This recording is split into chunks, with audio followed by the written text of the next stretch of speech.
Evansville 911. You might want to get an ambulance here pretty fast. First on 44 News at 5, a violent encounter lands one man in the hospital and another in jail. Thanks for joining us tonight. I'm Ben Thomas. A victim is seriously injured after being attacked with a baseball bat during a break-in. And our 44 News reporter Claire Dugan has those details. Well, authorities say the investigation started with a 911 call where a woman claimed that the suspect had broken in and beaten the victim with a baseball bat. Evansville 911. Yes, 911. My neighbor just got cracked in the head with a bat.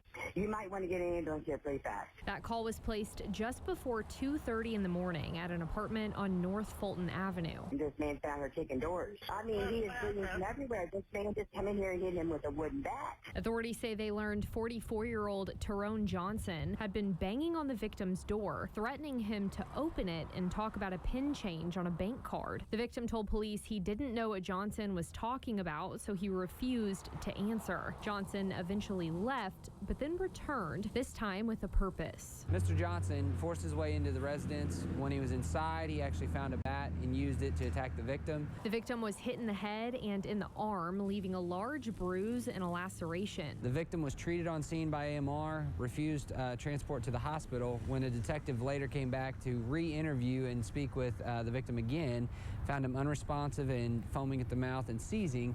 He was ultimately transported to the hospital where it was discovered he had a brain bleed from the attack. Authorities say Johnson was eventually found nearby, detained and interviewed. They say he admitted to driving by the victim's residence, but denied stopping at it. Well, Johnson is currently being held in the Vanderburgh County Jail. He's facing 2 counts of burglary and 2 counts of battery. Reporting in Evansville, Claire Dugan, 44 News.